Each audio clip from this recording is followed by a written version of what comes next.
안녕하세요. 저는 어느 조용한 시골에 살고 있는 돌싱녀입니다.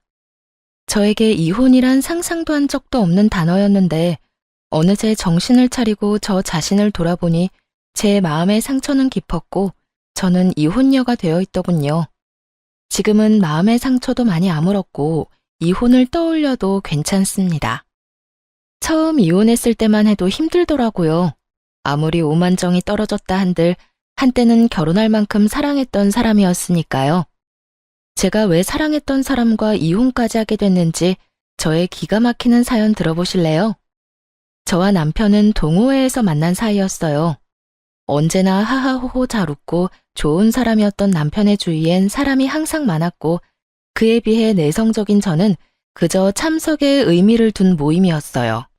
그러던 어느 날 남편이 저에게 말을 걸어오더라고요. 저기 괜찮으시면 이쪽으로 오셔서 같이 시간 보내요. 네? 저요? 아, 네. 감사합니다. 남편은 내성적인 제가 모임에 잘 적응할 수 있도록 저를 잘 챙겨주었고, 전 자연스럽게 그런 남편에게 마음이 가더라고요. 남편 역시 처음 저를 본 순간부터 마음이 움직였다고 고백을 해왔고, 저는 그런 남편을 받아들이며 연애를 시작하게 되었습니다. 연애를 하며 단 한 번의 싸움도 하지 않고선 결혼 마음을 먹게 되었고, 결혼만 마음 먹으면 다 끝인 줄 알았는데, 현실은 그렇지 않더라고요. 시댁은 형편이 넉넉하지 않았고, 그에 비해 친정은 자산이 꽤 있는 편이었어요.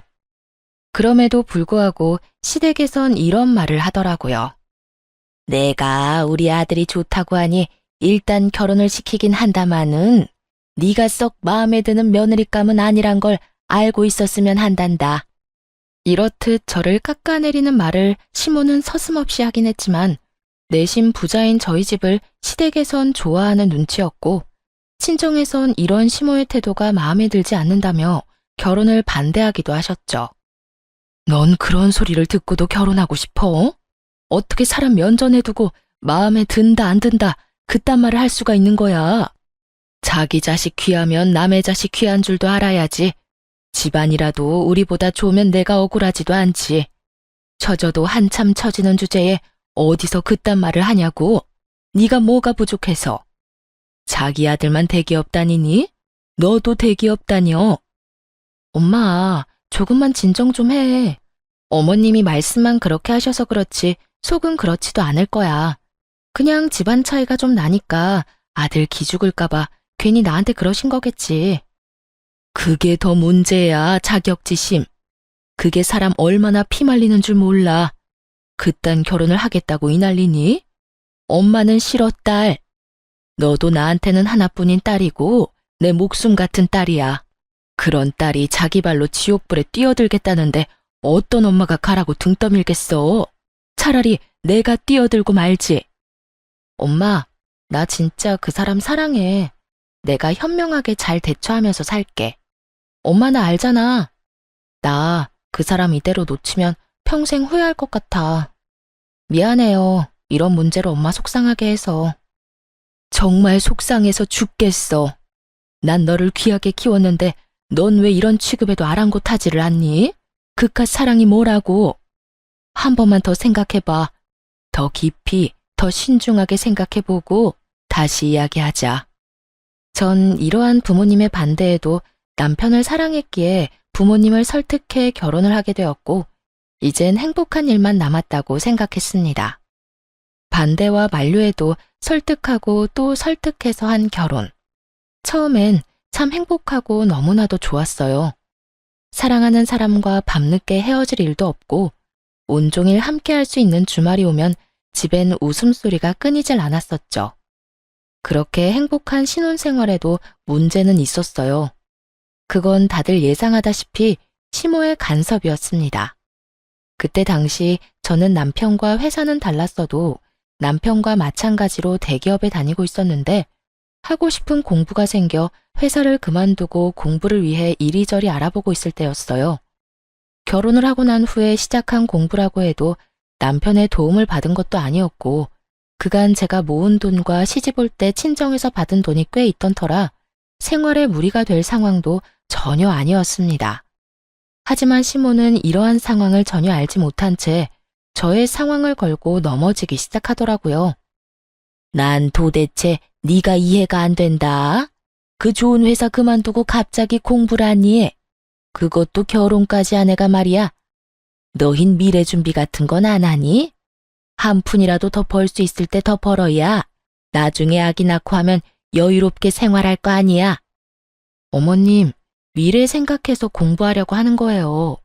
제가 회사 그만두고 공부한다고 해서 저희 집 무너지는 것도 아니고 생활이 불가능한 것도 아니에요. 그러니까 그 공부를 하필 내 아들하고 결혼하고 난 후에 하냐고. 내 아들 혼자 벌어 생활비부터 시작해서 네 뒷바라지까지 하면 얼마나 힘들겠니? 왜 내 아들이 힘들게 번 돈으로 네 뒷바라지까지 해야 하냐니 말이다. 지금 하는 공부도 그이가 벌어다 주는 돈으로 하는 것도 아니고요. 제가 공부하려고 따로 모아뒀던 돈으로 시작하는 거예요. 그리고 제가 일을 쉬고 공부를 시작했다고 한들 그이가 집에 생활비를 더 많이 주는 것도 아니고 평소대로 저하고 그이 반반씩 내서 생활하고 있기도 하고요. 뭘 걱정하시는지 충분히 아는데 그런 걱정은 안 하셔도 돼요. 걱정이 되는데 어떻게 걱정을 안 하니? 뭘 하려고 모아뒀던 돈이었든 빚을 낸 돈이든 난 관심 없고 그런 돈이 있었으면 가정의 보탬이 될 생각을 하던가. 이때껏 네 남편 힘들게 키워준 이 시어머니한테 용돈 줄 생각을 해야지. 그걸 홀라당 공부나 한다고 쓴다고 하니 내가 참 기가 다 막혀 숨을 쉴 수가 없다. 여러분은 이해가 되나요? 결혼을 하면 여자는 자신의 미래와 행복을 위해 투자를 하면 안 되는 건가요? 심지어 그 투자가 사치도 아닌 공부인데요. 거기에다 공부를 하고자 처녀 때부터 모아두었던 돈을 왜 제가 남편을 키워준 시댁에 줘야 하나요? 그건 엄연히 제가 목적을 가지고 모았던 돈인데요. 전 시모의 말이 도무지 이해가 되지 않았고 그쯤 되니 집안 차이의 문제가 아닌 시모가 가진 이상한 가치관이 문제라는 생각이 들더군요. 숨을 쉴 수가 없다며 호통을 치던 시모는 크게 한숨 한 번을 쉬더니 전형적인 막장 시모의 대사를 읊어대고선 전화를 신경질적이게 끊어버리더라고요. 요즘 애들이 그런 거니? 아니면 너만 그런 거니? 어떻게 한 가정을 이룬 애가 어쩌면 그렇게 네 생각만 하니? 너 같은 애 데리고 사는 내 아들이 불쌍하다 불쌍해. 하여튼 생활비에서 네 공부하는 돈 빼쓰는 거 아니라고 하니 그냥 넘어가는데 혹여나 네 공부한다고 내 아들 힘들게 했다간 내가 네 친정에 전화해서 생활비 받아낼 테니 그런 줄 알아. 이게 결혼하고 2달도 되지 않았을 때 있었던 일입니다. 다른 것도 아닌 제가 제 돈으로 공부를 하겠다는데 그것도 결혼한 지 2달도 되지 않았을 때 이런 말을 듣게 되니 무언가 이건 아니다라는 생각이 강하게 들더라고요. 이런 이상한 가치관과 이상한 성격의 시모라면 앞으로 내가 존경하며 살 수는 없겠다라는 생각도 들었고요. 전 이런 시모의 말에 대해 남편은 어떻게 생각하는지 궁금했고 그날 저녁 남편에게 시모가 한 말을 전하면서 묻게 되었어요. 어머님이 그러시던데 당신은 어떻게 생각해? 당신도 내가 이기적이라고 생각해? 뭐? 엄마가 그랬다고? 엄마는 도대체 왜 그러는지 몰라. 내 생각을 물을 필요가 뭐 있어? 응? 그게 무슨 말이야? 잘 생각해봐. 내가 당신이 이기적이라고 생각했으면 애초에 당신이 공부 이야기 꺼냈을 때 말렸겠지. 내가 당신이 처음 그 이야기 꺼내면서 내 생각 물을 때도 말했지. 사실 당신이 회사 그만두는 거 아깝지 않은 건 아니라고.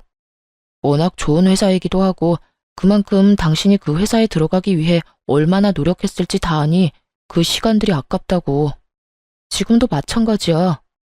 당신이 노력한 시간들이 아무 의미가 없어질까봐 아깝다고 한 것뿐이지 당신이 새로운 도전을 하겠다는 것을 이기적으로 생각한 적? 맹세하건대 단 한 번도 없어. 역시 당신은 나랑 생각하는 게 비슷할 거라 생각했어. 그렇게 말해줘서 고마워. 사실 나 조금 혼란스럽기도 했거든. 고맙긴 당연한 거야. 당신이 이상한 짓을 하는 것도 아니고 공부한다는데 응원은 못 해줄 망정 그걸 말리는 사람이 이상한 거지. 그러니까 당신은 엄마 말 무시하고 당신 하고 싶은 거 다 해봐. 남편은 시모와는 다른 사람이었고 생각하는 가치관 역시 저와 비슷하다는 생각이 들었어요. 돌이켜보면 다 저만의 착각이었지만요. 그 후로도 시모에게서 연락이 올 때마다 갖은 구박들을 하려고 시동을 거는 듯 했지만 저는 그런 시모에게 맞서 갖은 변명들을 대며 전화를 그냥 끊어버렸죠.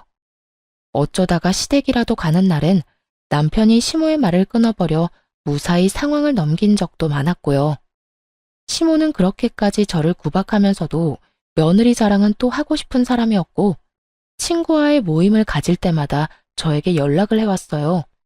아가, 나다. 너 어디니? 저요? 저 지금 집인데 무슨 일 있으세요? 일은 무슨? 내가 지금 친구들을 만나고 있는데 내 친구들이 네가 보고 싶다고 하는구나. 마침 너희 집 근처인데 잠시 왔다 갈 수 있겠니? 제가 시모 친구들과 친한 것도 아니고 그분들이 제가 보고 싶을 이유가 뭐가 있겠어요? 그냥 저에게 계산하러 오라는 말을 애둘러 저렇게 하는 것이었죠. 전 그런 시모의 의중을 알고 있었고 그 정도쯤이야 해주자는 마음으로 연락이 올 때마다 모임 장소로 가 계산을 해주거나 여의치 않을 땐 용돈을 보내주기도 했습니다. 때론 모임에서 여행을 간다고 하면 남편을 생각해서 남편이 줬다고 하며 용돈 봉투를 드리는 일도 있었죠. 이렇게 저는 제 나름대로 시비를 걸어오는 시모를 적절하게 구워 삶아가며 지내고 있었고 가끔 제가 드리는 용돈 봉투에 나름 만족을 한 시모는 처음처럼 저를 심하게 대하진 않았죠. 그러던 어느 날 친정에서 연락이 오더라고요. 엄마는 꽤나 진지한 목소리로 노후 계획을 저에게 알려주시더라고요. 딸, 아빠랑 나 서울 생활 다 정리하고 조용한 시골에 가서 살려고 해. 정말? 좋지. 그렇지 않아도 아빠 나이도 있는데 너무 무리한다 싶기도 했었는데. 그래서 언제 가게? 서울에서 많이 먼 곳으로 갈 거야? 아니, 많이 멀진 않고 그냥 조용한 곳으로 가려고. 조만간 가게 될 거야. 정리가 다 되는 대로 가려고. 그래서 하는 말인데 정리하는 대로 우리 노후 자금 빼곤 너한테 미리 네 몫은 다 주려고 하는데 괜찮지? 아, 괜찮겠지. 우리가 네 돈 뺏는다는 것도 아니고 준다는데 너가 안 괜찮을 리가 있겠어? 놀랐어요. 갑자기 재산을 준다니까 놀라울 수밖에요. 아, 잠깐만. 무슨 재산을 1, 2만 원 용돈 준다는 듯이 간단하게 넘겨주는 거야. 난 아직 마음의 준비가 되지 않았다고. 돈 받는데 무슨 마음의 준비? 남들은 못 받아서 안달이라는데 넌 무슨 애가 이리도 욕심이 없어? 욕심이 없는 게 아니라 상황이 그렇잖아. 아빠나 엄마는 아직 정정한데 재산 정리를 왜 벌써 해? 그러지 말고 다 가지고 있으면서 하고 싶은 거, 먹고 싶은 거 다 하면서 살면 되지. 우리 건강한 거 우리도 잘 알고 먹고 싶은 거, 하고 싶은 거 할 돈은 빼고 주는 거니까 그런 걱정도 하지 말고. 우리 이제 골치 아픈 건 생각 안 하고 살고 싶어서 그래. 오죽했으면 다 정리하고 시골 가서 산다는 마음을 먹었겠니? 돈 가지고 있으면 또 투자하고 싶고, 투자하다 보면 사업하고 싶고. 그렇게 되면 네 아빠가 시골까지 가서 가만히 쉬고 있겠니? 그러니까 네 아빠 쉬게 만드는 길이다 생각하고 받아. 노후엔 나도 네 아빠랑 오붓하게 조용하게 좀 살아보자, 딸. 이렇게까지 말씀하시는데 어쩔 도리가 없더라고요. 사실 돈을 달라는 것도 아니고 준다는데 싫은 것도 아니었고요. 결국 전 부모님의 뜻에 따르기로 했고 부모님은 빠르게 자산들을 정리하기 시작하셨어요. 재산이 좀 된다는 건 알고 있었지만 부모님이 마음먹고 정리를 시작하니 동산, 부동산, 현금 자산까지 80억 가까이 되더라고요. 부모님은 먼저 말씀하신 대로 노후 자금과 혹시 모를 상황에 대비한 건물 한 채만 빼곤 거의 저에게 물려주시게 되었습니다. 이러한 과정에서 남편도 자산 규모와 함께 그 큰 금액이 저에게 들어온다는 사실을 알게 되었고 저보다 더 들떠한다 싶더니 점점 변해가기 시작하더라고요. 아무래도 들뜬 남편의 행동이 위험하다 싶었는데 결국 남편은 사고를 치고야 말았습니다. 대기업을 다니던 남편은 대출이 잘 나왔는데 어느 날부터 제게 묻지도 않고 대출을 턱턱 내서 돈을 쓰고 다니기 시작하더라고요. 그런 행동의 시작은 차였어요. 어느 날은 저에게 묻지도 않고 외제차를 떡하니 사와 저에게 당당하게 그 대출금을 갚아달라고 하는 것이 아니겠어요? 여보, 이것 봐라. 나 차 바꿨어. 어때? 죽이지? 죽이지 않냐고 묻는 남편을 보며 정말 그 입을 틀어막아 죽여버리고 싶더라고요. 남편이 원래 타고 다니던 차도 멀쩡했는데 저에게 상의 한마디 없이 한두 푼도 아닌 차를 떡하니 사왔으니 이런 마음이 드는 것도 무리는 아니었죠. 갑자기 차를 바꾸긴 왜 바꿔? 전에 타던 차도 멀쩡했잖아. 아니, 무슨 돈으로 바꾼 거야? 당신한테 이렇게 큰 돈이 어디 있다고? 나한텐 없어도 당신한테 있잖아. 일단 대출 내서 샀지. 그러니까 당신이 좀 갚아줘. 나 이 차 사는 게 내 꿈이었단 말이야. 내 소원 들어준다 치고, 응? 응? 당신이 안 갚아주면 나 월급 통으로 대출금 갚아야 해. 도와줄 거지? 갚아줄 거지. 당신한텐 이 정도 돈이야 껌이잖아. 정말 절도 한숨이 다 나오더라고요. 정말 내가 알던 남편이 맞는 것인지, 내가 사랑했던 남자가 이렇게 철이 없던 남자가 맞는 것인지, 오만 가지 생각이 스치며 한숨이 끊이지 않고 나오더라고요. 그 돈이 어떤 돈인데 그걸 이딴 식으로 쓰라고? 당신 제정신이야?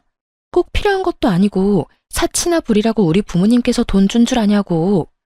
애도 아니고 한두 푼짜리도 아닌 차를 충동적으로 사면 어쩌겠다는 거야? 생각이 있어 없어? 내가 오죽 갖고 싶었으면 이렇게까지 했겠어? 그러지 말고 자기야, 한 번만, 딱 한 번만 도와줘. 앞으로 이런 일 절대로 없도록 할게. 응? 아, 이번이 처음이자 마지막이야. 한 번만 더 이딴 식으로 행동했다간 정말 국물도 없어. 응, 물론이지. 여보 사랑해. 생각 같아선 차고 남편이고 확 반품을 해버리고 싶은 심정이야 굴뚝 같았지만 그때까진 이혼 생각이 전혀 없었기에 다신 이런 일 벌이지 말란 경고만 하고 대출금을 갚아주게 되었습니다. 지금 생각하면 제가 참 한심하지만 그땐 돈보단 남편이 더 중요하다는 생각이 컸던 것 같아요. 미련스럽게도 말이죠. 마지막이라고 했던 남편은 점점 씀씀이가 해퍼진다 싶더니 어느 순간부턴 생활비마저 주지 않더라고요. 여보, 이번 달 생활비 또 안 들어왔더라? 왜 나한테 생활비 안 줘? 요즘 힘들어? 당신 재산이 얼만데 고작 월급쟁이 월급을 달라고 그러냐? 혹시 이런 거 아시나요? 할 말은 수도 없이 많은데 말문이 턱하니 막혀버리는 상황. 남편은 한결같이 월급쟁이 월급이라는 대답을 하며 저를 쪼잔한 사람으로 몰아갔고 저는 그런 남편을 보며 할 말은 많았지만 말문이 막혀 말이 나오지 않더라고요. 거기에다 싸우고 싶지 않은 마음도 컸던 터라 굳이 입을 떼지도 않았고요. 하지만 그런 날이 많아지면 많아질수록 저는 점점 더 지쳐만 갔고 남편의 변화가 더는 제 선에서 감당할 수 없다는 생각이 들기 시작하던 어느 날이었어요. 몸도 마음도 많이 지쳐 집에서 쉬고 있는데 시모에게서 전화가 오더라고요. 아가, 다음 주 토요일에 너도 올 거지? 우리 이사하는 날 말이야. 네, 어머님? 이사하세요? 저는 정말 몰랐던 사실이라 깜짝 놀라며 되물었고 저의 물음에 시모는 더 의아하다는 듯 저를 충격에 빠뜨리는 말들을 하기 시작했어요. 다 알면서 왜 모른 척이야? 네가 가지고 있는 반포 아파트, 거기 우리가 들어가서 살기로 했잖니? 네 남편이 계약 기간 다 끝났으니까 들어가서 살라고 했잖아. 너도 허락했다고 하던데 혹시 잊고 있었니? 넌 젊은 애가 어디 정신을 빼놓고 살길래 그런 걸 잊어. 하여튼 네 시누이 좋아서 입이 귀에 걸렸다. 그렇지 않아도 아파트 노래를 부르더니 드디어 주택에서 벗어나 아파트에서 산다고 말이다.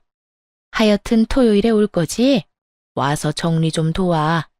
포장이사라고 해도 그 사람들이 뭐 제대로나 하겠니?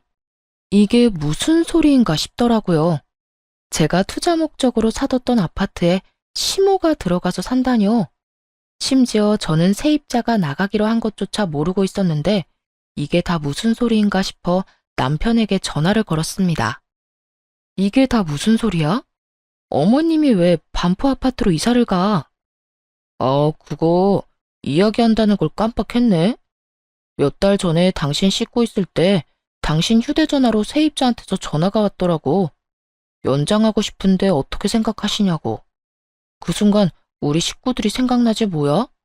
엄마도 그렇고 여동생도 그렇고 아파트 사는 게 꿈이라고 했거든. 그래서 연장은 힘들 거라고 하고 식구들한테 그 집 들어가서 살라고 했어. 그러니까 당신도 그렇게 알고 돌려줄 보증금 준비해놔. 알겠지? 그러면 나 바빠서 끊어. 아참, 나 오늘 늦어. 기다리지 말고 자. 여기까지도 화가 나서 어찌할 바를 모르겠는데 그 뒤로 들려오는 소리는 저의 화를 폭발시키고야 말았습니다. 오빠 그렇게 잘 살아? 반포 아파트라는 것 같던데. 거기 엄청 비싸지 않아? 월세만 해도 장난 아닐 텐데. 그런 집을 부모님 살게 해드리는 거야? 뭐, 얼마 안 해. 그거 말고도 더 있기도 하고, 그깟 월세 받으면 얼마나 받는다고. 우와, 오빠 차도 엄청 좋더니 엄청 부자인가 보다. 나 결정했어. 나 오빠 여자친구 할래. 오빠 나 어때? 나야 좋지.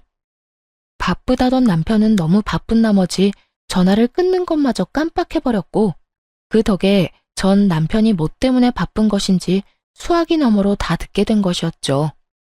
날마다 바쁘고 힘들다고 술을 퍼마시고 다니더니 집에 주는 생활비를 술집에다 쏟아붓고 있었다는 사실을 알게 되니 참을 수가 없었어요. 거기에다 그간 남편의 행실을 돌이켜보니 하룻밤 실수가 아니란 걸 확신했고 전 이혼을 마음먹으며 흥신소에 의뢰해 남편의 뒤를 밟게 되었습니다. 기다리던 흥신소에서 증거들과 함께 정보를 받아 살펴보던 저는 정말 기가 차서 숨이 멎어버리는 줄 알았어요. 남편의 상간녀는 따로 있었는데 술집 여자인 것도 모자라 나이가 20살밖에 되지 않았더라고요. 심지어 그 여자에게 집까지 마련해준 상태였는데 대출을 받아 보증금을 해주고 월세로 큰 금액을 내고 있는 상황이더군요. 거기에다 생활비에 사치비용까지 대고 있었으니 현금 서비스를 비롯해 대출을 받아가며 그 많은 돈을 충당하고 있더라고요. 이렇듯 살림까지 차려주고도 만족이 되지 않았는지 여전히 업소를 들락날락하고 있기도 했고요. 그 많은 정보와 사진 중 단연 충격이었던 건 녹음 파일이었어요. 그 파일은 두 사람이 대화를 나눈 내용을 녹음한 파일이었는데 그 내용이 정말 가관이더라고요. 오빠, 그래서 이혼은 할 거야? 이혼? 지금 생각으론 이혼은 안 하는 게 여러모로 좋을 것 같아. 알아보니 상속받은 재산은 분할이 안 된다고 하더라고. 그 여자가 가지고 있는 재산 대부분이 물려받은 건데 이혼하면 그 돈은 한 푼도 못 건질걸? 정말? 그러면 이혼하지 말고 그냥 그 여자 옆에 딱 붙어 살아. 난 괜찮으니까. 난 그저 오빠가 이렇게 날 사랑해주는 마음만 해도 충분해. 그깟 호적 뭐가 중요해? 마음은 나한테 있는데. 그래, 그렇게 생각해준다면 너무 고맙지. 내가 그 멍청한 여자 잘 구슬려서 돈 많이 뜯어낼 테니까 우리 아기는 갖고 싶은 가방 리스트나 작성해두고 있어. 이 오빠가 다 사줄게.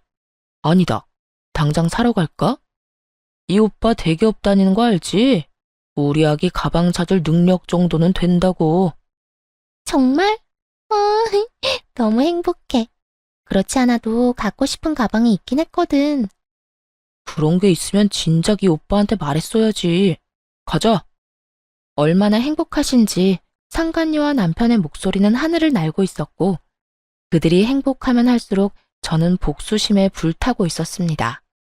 배신감이란 감정이 사람을 정말 미치게 만들더라고요. 그것도 다른 사람도 아닌 내가 사랑해서 내가 선택하고 나와 함께 한 집에서 살 섞고 사는 사람이라니. 남편의 배신은 정말 이루 말할 수 없는 절망감과 분노를 가져다 주더군요. 시댁에서 아무리 저를 괴롭혔어도 시모가 도무지 제 상식선에 이해가 되지 않는 행동으로 저를 괴롭혔대도 온종일 붙어 있음에 감사하며 웃음이 끊기지 않던 행복했던 추억으로 참고 살아왔는데 정말이지 그 모든 추억과 행복이 산산조각이 나는 기분이더군요.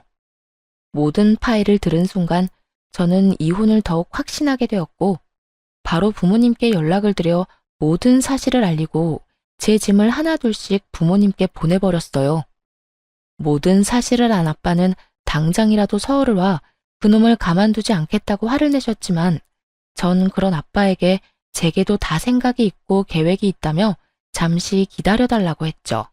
아빠는 뜻대로 되지 않는 일이 있다면 망설이지 말고 연락을 하라고 했고 전 알겠다고 하며 아빠를 안심시켜 드렸어요. 주어진 시간이 많지 않았던 상황이라 전 뭐든 서둘러 처리하기 시작했어요. 일단 저희가 살던 집은 시세보다 많이 저렴하게 처분했고 변호사를 만나 빠르게 소송 준비도 시작했죠. 그와 더불어 시모에게서 오는 연락에 상냥하게 대처하며 복수를 위한 발판을 다지는 것도 잊지 않았어요. 아가, 내가 오늘 가전 가구를 좀 보고 왔는데 마음에 드는 게 너무 많더라고. 다 사고 싶은데 어떤 걸 골라야 할지 너무 고민되는 거 있지? 그러셨어요? 아무래도 새로운 집에 들어가는데 새로운 가전 가구가 필요하긴 하죠. 그렇지? 나도 그렇게 생각한단다. 그래서 하는 말인데 집도 마련해주는 김에 가전 가구도 네가 좀 사주면 안 되니? 우리 아들한테 들어보니 너 재산도 많이 받았다고 하던데 그 정도는 무리도 아닐 거 아니니? 저도 돈이 묶여 있어서 지금 당장은 돈이 없는데 어떻게 하죠? 이사 다 하고 사시던가 정 급하시면 아범한테 말해보세요. 제가 돈 풀리면 아범한테 줘도 되니까요. 그래? 그러면 우리 아들한테 카드 받아서 일단 다 사야겠어. 우리 며느리 고마워. 내가 며느리 잘 둔 덕분에 한평생 꿈이었던 아파트에서 다 살아보는구나. 아니, 엄연히 따지면 그런 며느리를 데리고 온 우리 아들 덕인가? 하여튼 내가 복이 많긴 한가 봐. 노후에 이런 복을 다 누리고 말이다. 아무것도 모르고 웃어대는 시모의 목소리를 들으며 저 역시 소리내서 웃어줬네요. 한 치 앞도 모르고 저리도 기뻐하니 웃음을 참을 수가 없었으니까요. 이런 와중에 남편 역시 저를 돕고 싶어 안달이 났더라고요. 하루 종일 제 눈치를 본다 싶더니 그 입에서 결국 출장을 간다는 말이 나오더라고요. 그렇지 않아도 남편이 눈치채지 못하고 이혼 준비를 하느라 힘들었는데 제 발로 알아서 나가준다니 저에겐 이보다 큰 도움은 없으니까요. 여보, 나 회사에 급한 일이 있어서 출장을 가야 할 것 같은데 당신 괜찮지? 내가 괜찮고 말고 할 게 어딨어. 회사에서 가라고 하는데 가야지. 나 신경 쓰지 말고 다녀와. 짐 빠뜨리지 말고 잘 챙기고. 과연 정말 출장일까요? 저는 200% 아니 압도적인 확률로 상간녀와의 여행길이라 확신했어요. 정말 출장이라면 제 눈치를 저렇게까지 살필 인간이 아닐 뿐더러 출장을 말하는 남편놈의 얼굴에 묘한 들뜸이 보였기 때문이었죠. 저는 두말 없이 웃으며 다녀오라고 했고 남편은 밝게 웃으며 출장을 떠나게 되었습니다. 그 덕에 저는 남편놈 눈치 따윈 보지 않고 보다 여유로운 상황에서 이혼 준비를 잘 마치게 되었고 비로소 기다리고 기다리던 약속의 토요일이 되었습니다. 아침에 눈을 뜬 저는 마지막으로 남은 짐을 챙겨놓고선 곧 들이닥칠 시모와 시누이를 기다리며 커피를 마시고 있었어요. 얼마 지나지 않자 거칠게 문을 두드리는 소리와 함께 벨소리가 들려왔고 제가 문을 열어주니 화가 난 시모와 시누이가 집으로 들어오더라고요. 언니, 이게 다 무슨 말이에요? 집을 팔았다뇨? 그 집을 왜 팔아요? 오늘 우리 이사하기로 한 거 잊었어요? 그러게나 말이다. 내가 얼마나 황당했는 줄 아니? 새벽 대바람부터 이삿짐 챙겨서 갔는데 다른 사람이 집에서 나오길래 얼마나 놀랬는데. 그렇습니다.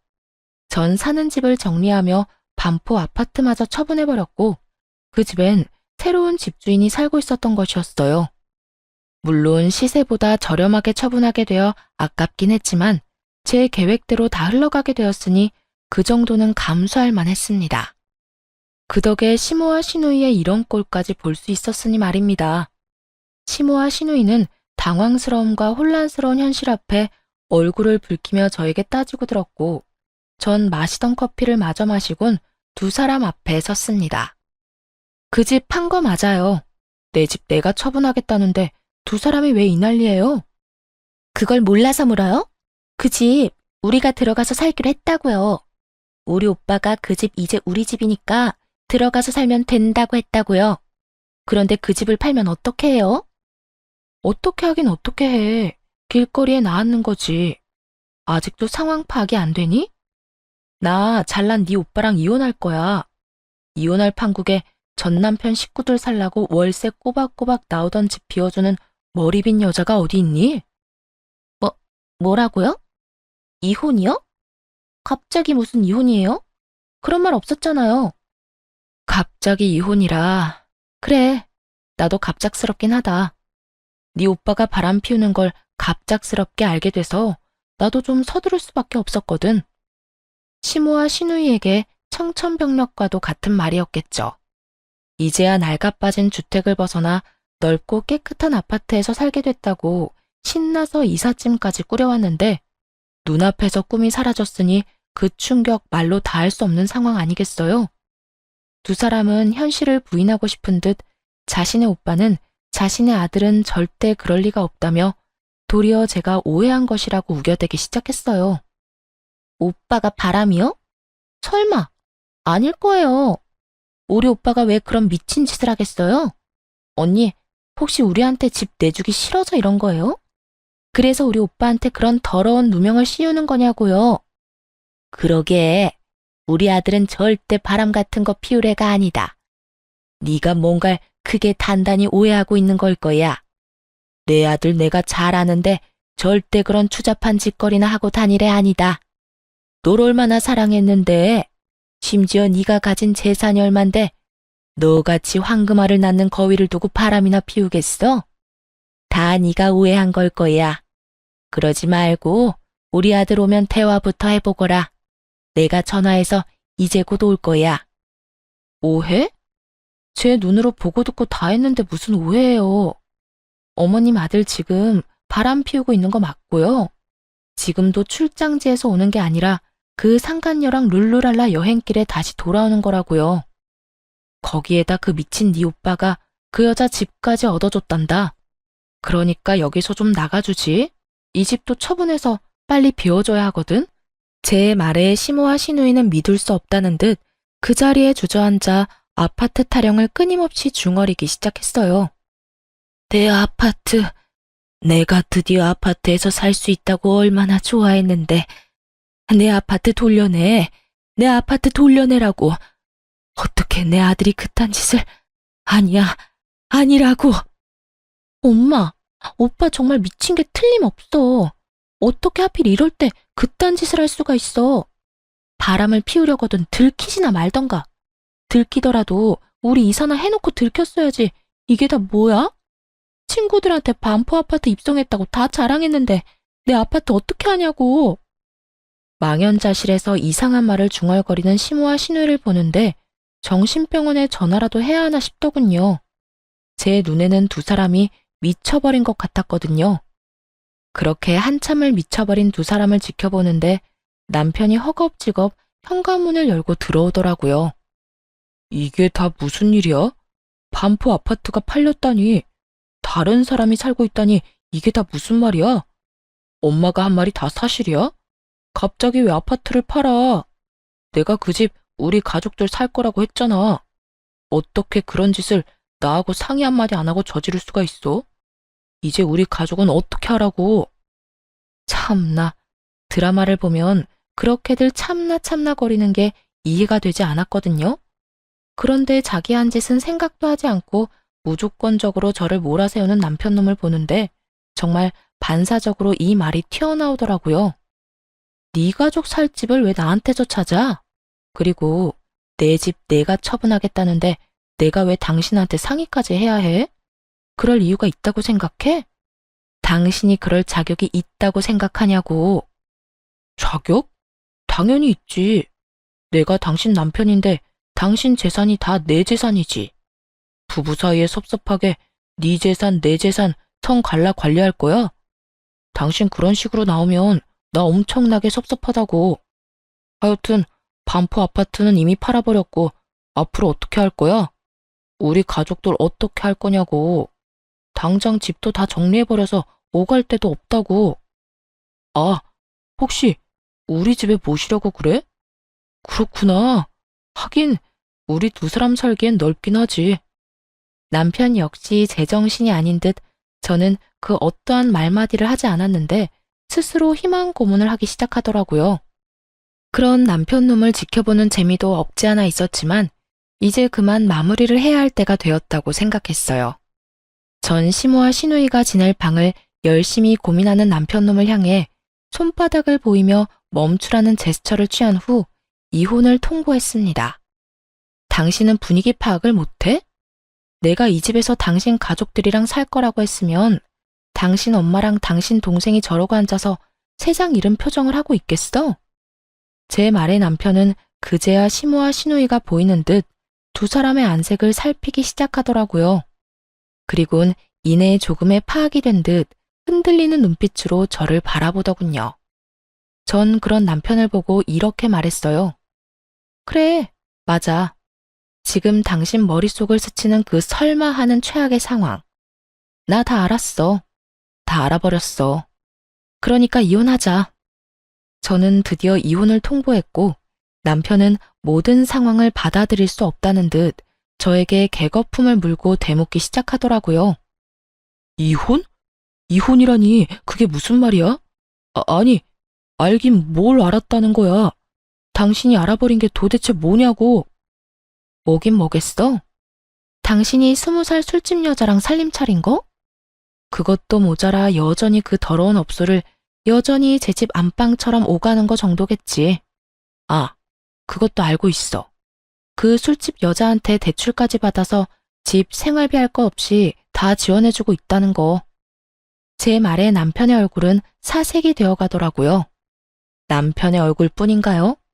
상간녀가 술집 여자라는 사실에 시모의 얼굴은 금방이라도 폭발할 것 같은 화상과도 같았고 상간녀가 20살밖에 되지 않는다는 사실에 시누이 역시 경악스러운 표정을 숨기지 않았습니다.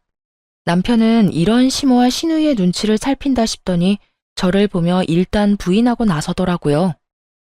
말도 안 돼. 내가 당신을 두고 그랬을 리가 없잖아. 업소에 간 건 인정할게. 그런데 그것도 자주 가지도 않았고 그저 접대 목적으로 몇 번 갔던 것뿐이야. 가서도 딱 술만 마시고 왔어. 정말이야. 나 알잖아, 여보. 내가 얼마나 당신만을 사랑하는데. 내가 당신 같은 여자를 두고 미쳤다고 그딴 짓을 했겠어?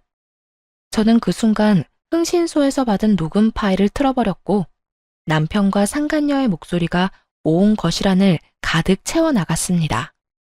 두 사람의 대화가 이어지는 동안에 시모와 시누이의 한탄스러운 탄성이 끊이지 않았고 대화가 끝이 나자 남편은 금방이라도 울 것 같은 얼굴로 저를 보더라고요. 여보, 이게 다 어떻게 된 거냐면 내가 다 설명할 수 있어. 조금만 내 생각이 정리될 때까지 기다려줘. 내가 지금 너무 많이 놀라서 말이 생각이 안 나서 그래. 무어라 할 말이 없었겠죠. 이렇게 빼도 박도 못하는 상황에 무슨 할 말이 있겠어요? 남편의 머리 굴리는 소리가 온 거실을 채우는 듯 했고 전 그런 남편을 비웃어주며 말을 했어요. 얼마나 다행스럽던지. 내가 혹여나 당신한테 내가 가진 돈이라도 줬더라면 그년 집, 생활비, 심지어 가방까지 그 모든 걸 내 돈으로 해결했을 거 아니야? 대충 내가 알아본 것만 해도 대출금이 어마어마하던데 도대체 어떻게 해결하려고 겁도 없이 대출을 그렇게나 받았대? 아무리 대기업이 좋다지만 그 정도까지 감당할 능력이 된다고 생각해? 너 이제 끝이야. 퇴직금 탈탈 털어넣어도 대출금 상환은커녕 내 위자료도 못 줄 거라고. 현실적인 액수들이 제 입에서 쏟아져 나오고 남편은 그제야 자신이 무슨 짓거리까지 하고 있었는지 깨달은 듯 자리에 무릎을 꿇고 앉더라고요. 맥이 다 풀려버린 듯 그대로 무너진 남편 놈은 자기 머리를 잡아 뜯더니 아주 생각나는 대로 짓거리더군요. 여보, 제발 한 번만 용서해줘. 내가 정말 미쳤었나 봐. 내가 없이 살다가 갑자기 그렇게 큰 돈이 당신한테 생겼다고 하니까 그 돈이 마치 내 돈처럼 느껴지면서 정신이 나갔었어. 내가 당신한테 그러면 안 되는 건데. 그 순간에는 내가 그런 사리분별을 할 정신조차도 없었다고. 그러니까 나 한 번만 용서해주면 안 될까? 우리 집엔 아무것도 안 해줘도 돼. 그냥 나 하나만 좀 용서해줘. 나 당신 없이 못 사는 거 알잖아. 당신도 나 사랑하잖아. 아니, 사랑했잖아.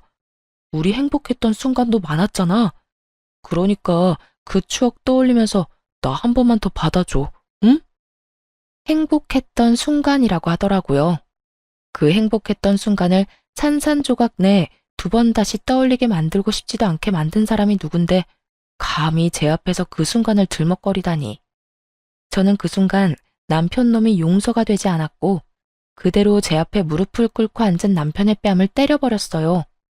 그리고는 외도 사진들을 던져주며 이렇게 말했습니다. 용서? 이딴 걸 다 봐버렸는데 넌 용서가 될 것 같아? 넌 내가 정말 우습구나. 이 와중에 용서란 단어를 입에 올리는 걸 보니까 말이야.